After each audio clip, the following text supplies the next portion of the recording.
sakit. Jangan di motor gua pakai Keisha dulu ya. Ma. Om sakit, Om tolongin apa ya, Om sakit. Video perundungan ini beredar luas di jejaring sosial. Lokasi kejadian berada di lapangan Bulak Jagal, Pabuaran, Citayam, Kabupaten Bogor. Bantai, Kak. Iya. Lu juga sakit banget. Kak. Pelaku dan korban adalah sesama siswi SMP kelas 7, namun beda sekolah. Terlihat korban dianiaya oleh sekelompok pelajar yang sebagian mengenakan seragam pramuka. Pihak sekolah telah mengkonfirmasi perundungan tersebut dan perundungan dipicu masalah asmara. Kasus ini kini ditangani oleh Unit Pelayanan Perempuan dan Anak Polres Metro Depok.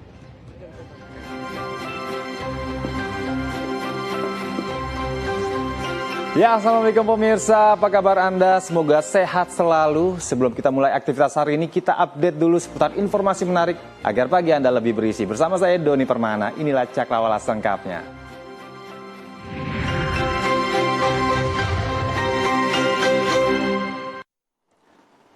Ya pemirsa, viral di media sosial seorang perempuan dikeroyok oleh emak-emak di Jalan Gadang, Kebon Bawang, Tanjung Priuk, Jakarta Utara. Perempuan tersebut dikeroyok lantaran dicurigai sebagai pelaku penculikan anak.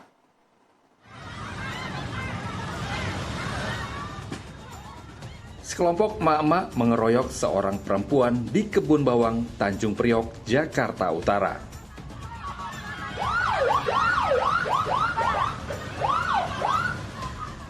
Aksi tersebut berawal dari sikap perempuan Malang yang masuk ke sebuah sekolah di kawasan Jalan Gadang. Ia mengaku mencari anaknya yang sudah lama tidak bertemu. Karena yang dicari tidak ada, korban pun kemudian keluar sekolah. Namun, seorang asisten rumah tangga yang melihat sikap perempuan tersebut merekam dan terjadilah salah paham. Beruntung, aksi pengeroyokan tersebut dapat dihentikan oleh seorang anggota TNI yang sedang melintas di lokasi kejadian. Kasus ini tidak berlanjut ke ranah hukum lantaran perempuan berinisial N tidak jadi membuat laporan saat berada di kantor kepolisian Polsek Tanjung Priok.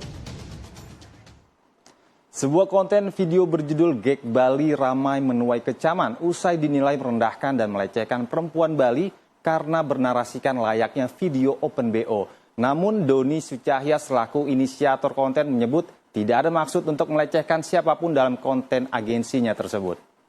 Barang baru lagi nih, Gek Bali. Sule, selera bule. Aduh, dia jago banget bikin sate lilit. Aromanya. Video konten yang diunggah akun Sini Digital ini menuai protes warga Bali. Video dengan judul Gek Bali ini bahkan sempat viral karena diduga melecehkan perempuan Bali. Minusnya apa? Minusnya dia kalau siang suka berisik. Dalam video ini dinarasikan ada sosok wanita berkebaya Bali yang ditawarkan layaknya praktik open BO sambil menyebut sejumlah ciri khas Bali. Hal ini sontak menuai kecaman di media sosial, termasuk menjadi sorotan dari aktivis sekaligus anggota DPD terpilih asal Bali, Niluh Jelantik. Kecaman keras datang dari sang aktivis yang menilai isi konten masuk dalam kategori pelecehan terhadap wanita asal Bali. Open di berapa? Sadar kecaman berdatangan dan menjadi sorotan publik, manajemen Sini Digital Agency memberikan klarifikasi dan permintaan maaf. CEO Sini Digital Agency, Doni Sucahya, dalam video klarifikasinya membenarkan bahwa konten yang beredar dibuat atas ide dan persetujuan dirinya. Namun, Doni menegaskan tidak ada maksud melecehkan siapapun dalam konten agensinya tersebut. 9 juta, Nggak ada sedikit pun niat dari saya untuk menjelekan, menjatuhkan, merendahkan, atau bahkan menyinggung siapapun. Saya Doni Sucahya, kami meminta maaf yang sebesar-besarnya atas kejadian hari ini dan berjanji untuk fokus memberikan konten yang lebih mengedukasi dan bisa menjadi dampak bagi banyak orang. Meski sudah ada pernyataan klarifikasi ini, namun Niluh menilai permintaan maaf tidak tulus dan menyebut jalur hukum akan tetap berjalan. Langkah hukum tersebut mendapat dukungan dari sebagian warganet yang mengaku akan mengawal kasus tersebut sehingga tidak ada lagi konten-konten yang merendahkan seorang perempuan. Ya, menanggapi kasus konten kreator Bali, Menteri Pariwisata dan Ekonomi Kreatif Sandiaga Uno menilai Pelaku industri kreatif memang butuh keleluasan berkarya, namun tetap harus memperhatikan norma yang ada. Konten kreatif ini karena aspeknya adalah kreativitas dan inovasi, memang pendekatannya itu tidak bisa langsung diregulasi, tapi harus mengacu kepada norma-norma dan adat kearifan lokal serta aspek kepantasan dan kewajaran. Jadi kalau memang ada yang berkaitan dengan indikasi pelanggaran hukum seperti praktek Open BO seperti itu tentunya menjadi temuan yang harus segera ditindaklanjuti. Tapi kita bisa melakukan pendekatan, sebuah langkah-langkah persuasi, bisa diajak diskusi dan kita berikan pembinaan kepada mereka. Itu mungkin jauh lebih tepat dalam kategori penciptaan konten itu. Mantan Menteri Pertanian Syahrul Yassin Limpo disebut menitipkan penyanyi dangdut Nayunda Nabila untuk diangkat menjadi pegawai honorer di Kementerian Pertanian. Nayunda menerima gaji jutaan rupiah setiap bulannya meski jarang datang ke kantor. Selain itu, Kementan juga memberikan honor rutin setiap bulan kepada kakak kandung SYL sebanyak 10 juta rupiah.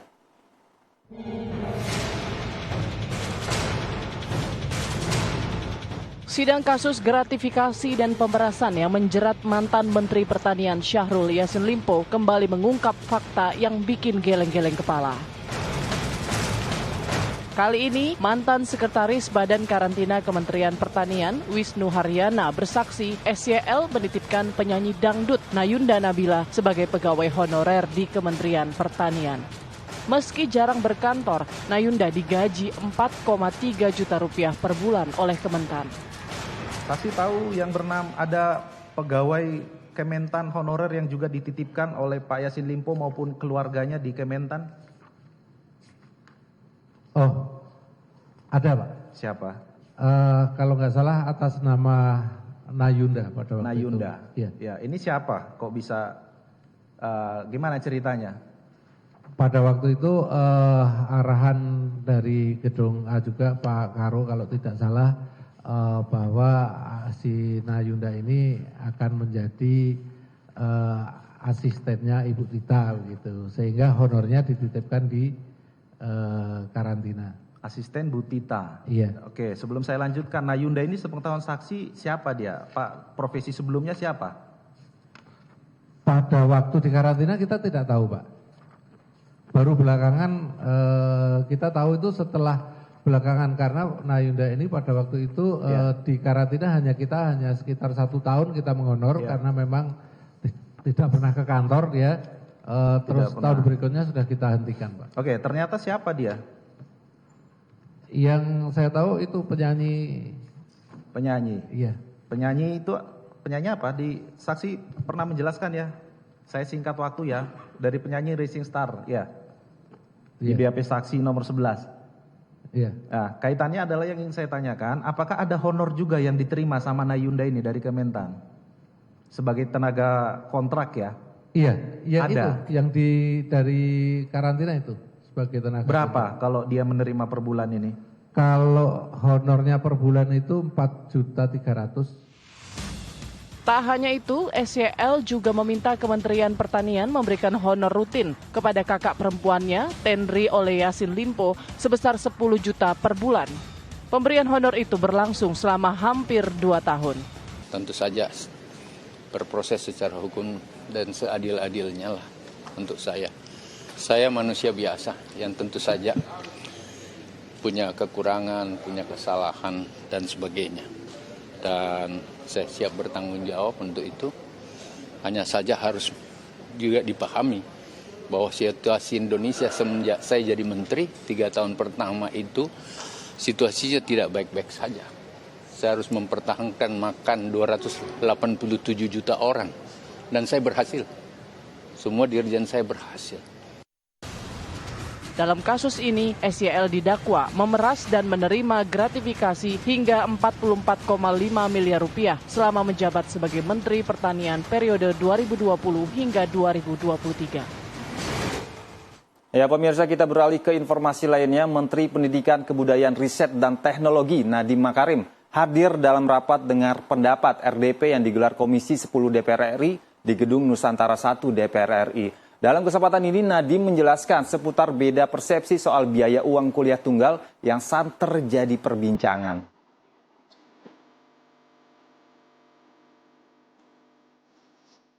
Menteri Pendidikan, Kebudayaan, Riset, dan Teknologi Nadiem Makarim hari ini menghadiri rapat dengar pendapat RDP yang digelar Komisi 10 DPR RI di Jakarta. Nadiem dipanggil untuk menjelaskan dan menanggapi terkait polemik kenaikan biaya uang kuliah tunggal atau UKT, khususnya bagi perguruan tinggi negeri dan KIP kuliah, melalui aturan Permendikbud nomor 2 tahun 2024. Dalam rapat ini Nadiem juga ditanyakan alasan apa yang mendasari terjadinya kenaikan UKT yang drastis. Kita ingin minta penjelasan dari Mas Nadiem terkait dengan kenaikan UKT di seluruh kampus ini. Apakah sudah sepengetahuan dari pihak Kemendikbud atau tidak? Kalau sepengetahuan Kemendikbud, apakah Kemendikbud memberikan persetujuan atau tidak? Sementara menurut anggota Komisi 10, Andreas, perlu ada revisi mengenai Permendikbud nomor 2 tahun 2024 di mana ada beberapa pasal yang memberikan ruang pada perguruan tinggi untuk menginterpretasikan kampus dengan sesuka hati menaikkan biaya UKT. Belum terjadi sebelum-sebelumnya. Nah, kami coba mengidentifikasi persoalan itu apa gitu. Mengapa ini terjadi dan terjadinya di beberapa kampus secara waktu dengan waktu yang bersamaan. Nah, oleh karena itu ya hari ini kita mengundang Menteri Pendidikan dan Kebudayaan Mas Nadiem untuk membicarakan hal tersebut. Jadi hari ini rapat kerja ini akan menyangkut dua persoalan, dua topik, yaitu yang berkaitan dengan pembiayaan pendidikan dan soal kenaikan UKT ini gitu. Ya pemirsa, dalam rapat dengar pendapat Komisi 10 DPR RI, Menristek Nadiem Makarim menjelaskan prinsip dasar UKT dibuat berdasarkan asas keadilan dan inklusivitas tanpa merugikan seluruh pihak, baik pelajar hingga perguruan tinggi.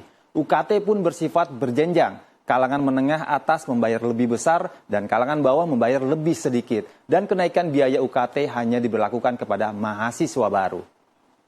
Bagi mahasiswa yang punya keluarga lebih mampu, mereka membayar lebih banyak. Dan mahasiswa yang tidak mampu, dia membayar lebih sedikit. Ini memang azas yang sudah selama ini dilaksanakan untuk UKT di perguruan tinggi kita, karena azas keadilan untuk seluruh rakyat Indonesia itu harus dijunjung tinggi, harus dibela.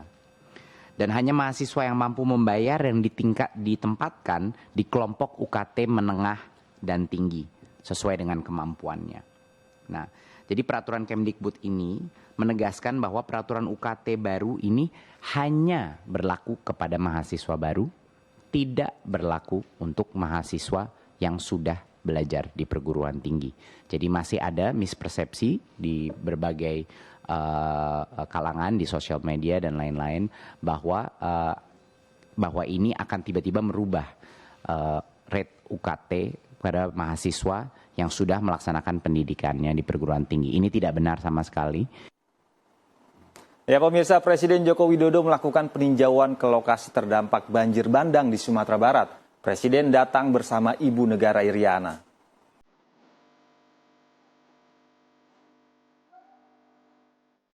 Presiden Joko Widodo bersama Ibu Negara Iriana mengunjungi salah satu lokasi terdampak bencana banjir bandang di Kabupaten Agam, Sumatera Barat hari ini. Presiden kemudian juga meninjau posko tanggap darurat sekaligus menyerahkan santunan duka bagi keluarga korban terdampak bencana. Ya, saya lihat penanganan bencana di Agam maupun di Tanah Datar ini sudah baik dimulai dari evakuasi korban, kemudian juga penanganan pengungsi. Tadi saya tanya pengungsi yang ada di sini, kemudian juga pembangunan jalan dan juga jembatan-jembatan darurat, semuanya sudah dilakukan dan masih ada 1-2 yang masih dalam proses. Ini kita kejar agar semuanya secepatnya kembali normal. Selain itu terkait dengan banyaknya rumah penduduk yang rusak akibat banjir bandang, pemerintah mempertimbangkan untuk merelokasinya jika diperlukan. Pemerintah pun telah menyiapkan lahan untuk relokasi itu. Ya, kita ke berita kriminal. Kasus pembunuhan Vina dan kekasihnya Eki di Cirebon, Jawa Barat 8 tahun silam terus jadi sorotan dan makin memicu spekulasi. Pasalnya polisi merilis 3 buron namun tanpa sketsa wajah. Sementara salah satu terpidana yang sudah bebas mengaku menjadi korban salah tangkap. Dan mengapa 3 target polisi dalam daftar buron belum juga tertangkap?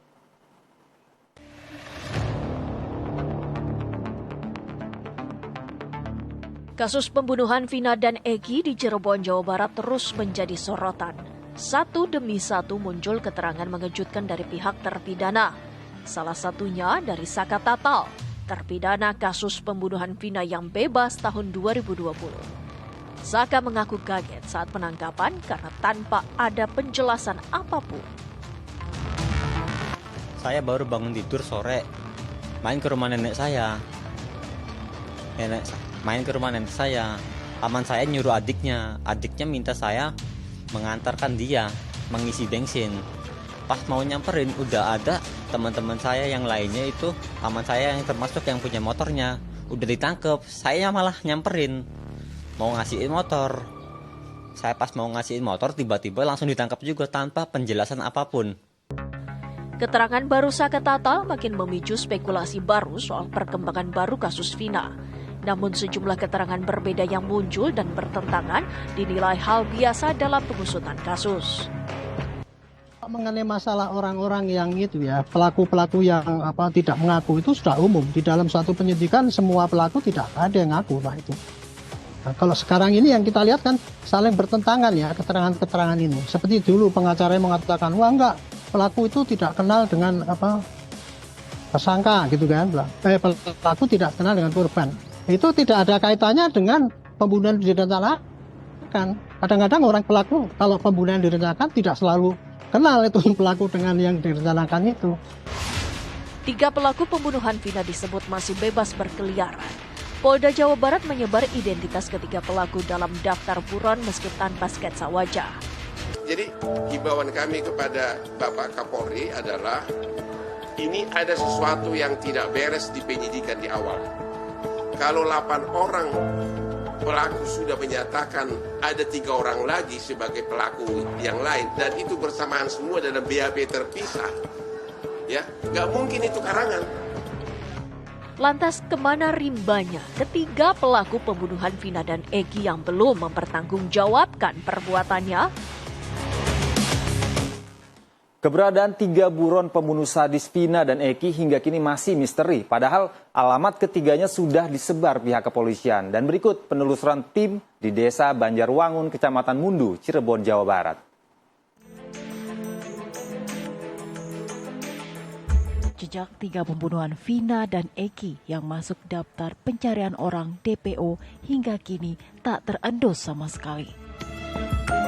Padahal Polda Jawa Barat secara rinci mencantumkan nama, ciri fisik, hingga alamat para buron. Andi, Peggy alias Perong, dan Dani disebut memiliki tempat tinggal terakhir di Desa Banjarwangun, Kecamatan Mundu, Cirebon, Jawa Barat. Deg-degan juga tuh Bu, jadi kerasa was-was tuh Ibu. Takut-takutnya ada warga sini itu jadi semakin heboh, jadi semakin gelisah gitu Ibu. Jadi bisa terkait kesana kesininya nantinya. Pedagang setempat Ibai juga heran karena tak ada yang kenal dengan nama Andi, Dani, dan Peggy. Kalau ngelihat dari ininya sih, dari warga Banjarwangunan juga gak ada yang kenal. Nggak tahu dari RT mana, dari alamat mana tuh belum ada yang tahu. Makanya iya belum tahu apakah itu warga Banjarwangunan atau bukan. Gitu. Dari desanya aja nggak tahu kalau misalkan ada 3 itu yang orang Banjar itu. Soalnya ciri-cirinya kan sama semua ya, kalau jadi nggak ada contoh gambarnya juga pas langsung diberitain di sosial media. Jadi kaget aja tiba-tiba terus. Jadinya kan nama Banjarnya juga jadi jelek. Dari warga desa sendiri apakah sempat heboh atau gimana, situasinya kayak gimana Kak? Heboh banget sih, terus jadi akhir-akhir ini banyak juga kan dari stasiun TV yang ke desa gitu wawancara pakunya kan. Terus tiba-tiba kan harusnya kan ada konfirmasi dulu ke desa kalau misalkan ini ada nggak warga Banjar ini atas nama ini. Tapi kan di berita tiba-tiba langsung dicantumin desa Banjar gitu, jadi kaget. Minibus terjun ke saluran irigasi, selengkapnya sesaat lagi tetap di Cakrawala.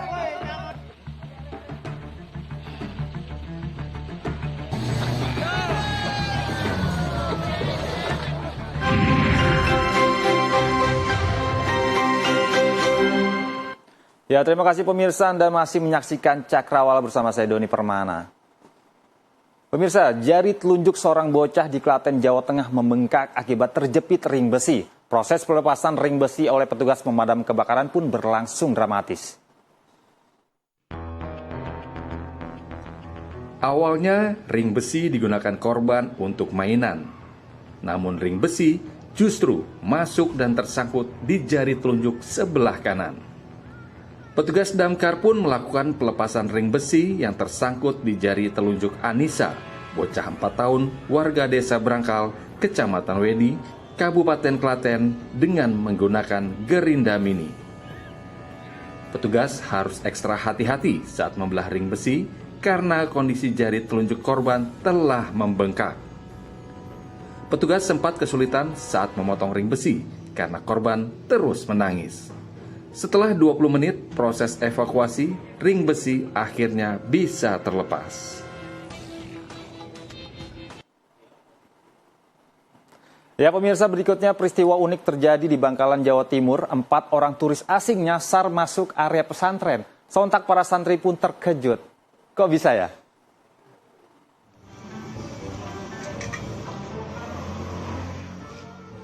Empat bule yang terdiri dari 3 perempuan dan 1 laki-laki ini kesasar masuk ke area pondok pesantren Syaikona Khalil Bangkalan. Mereka masuk ke area ponpes tengah malam dan membuat bingung para santri. Turisnya pun bingung. Lebih bingung lagi, kedua belah pihak punya perbekalan bahasa yang minim. Hotel di mana? Hotel.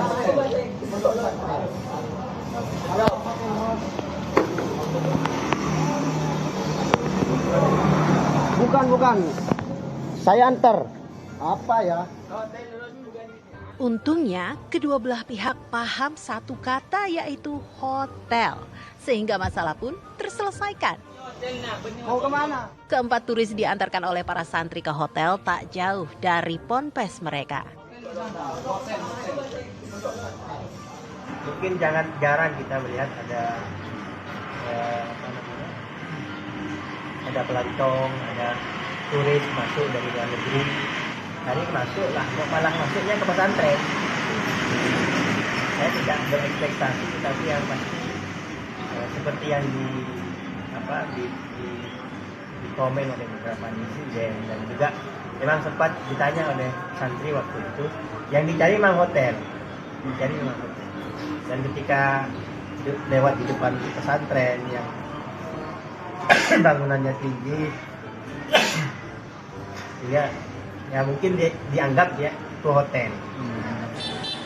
Keempat bule ini sepertinya salah mengidentifikasi bangunan. Bangunan ponpes memang memiliki 3 lantai sehingga terlihat tinggi sesuai dengan tinggi sebuah bangunan hotel. Apalagi saat itu tengah malam, sehingga 4 wisatawan asing tersebut nyasar ke ponpes.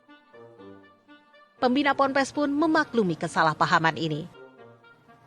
Ya pemirsa, sebuah minibus terjun ke saluran irigasi sedalam 5 meter di Kecamatan Simbang, Kabupaten Maros, Sulawesi Selatan. Kecelakaan tunggal ini terjadi lantaran sopir diduga dalam kondisi mengantuk. Dalam video amatir, sebuah minibus dengan nomor polisi DD 1101 VV terjun ke saluran irigasi sedalam 5 meter di Jalan Poros Dusun Jambua, Kecamatan Simbang, Kabupaten Maros, Sulawesi Selatan. Warga berupaya mengevakuasi korban yang terjebak di dalam mobil akibat pintu yang macet. Korban yang dalam kondisi sudah tak sadarkan diri baru berhasil ditarik keluar setelah warga menarik paksa pintu minibus menggunakan besi. Minibus berwarna hitam ini dikemudikan oleh Amir, 54 tahun, warga asal kota Makassar. Mobil baru bisa dievakuasi pada siang hari dengan cara ditarik oleh satu mobil derek dibantu 2 unit mobil off-road. Proses evakuasi pun berlangsung dramatis. Pasalnya butuh waktu 1 jam agar badan minibus ini dapat ditarik naik ke jalan. Tidak ada korban jiwa dalam insiden ini. Pengemudi hanya mengalami luka ringan dan kerugian material ditaksir mencapai puluhan juta rupiah. Pasalnya, minibus mengalami rusak parah. Ya pemirsa, akibat judi online, angka perceraian di Pengadilan Agama Bojonegoro, Jawa Timur terus meningkat tajam. Dan berita ini sekaligus menutup perjumpaan kita pagi ini. Saya Doni Permana pamit undur diri, tetap semangat dan wassalamualaikum. Dalam 4 bulan, jumlah perceraian di Bojonegoro, Jawa Timur sudah tembus 1.121 kasus. Dari jumlah tersebut, alasan perceraian didominasi karena pasangan mereka kecanduan judi online. Judi online memang bisa membuat orang kecanduan dan membuat si pemain mengeluarkan kocek yang tidak sedikit. Untuk pasangan rumah tangga, judi online bisa mengakibatkan pertengkaran yang terus-menerus terjadi. Hal ini dikarenakan kondisi ekonomi menjadi terganggu sehingga berujung gugatan cerai.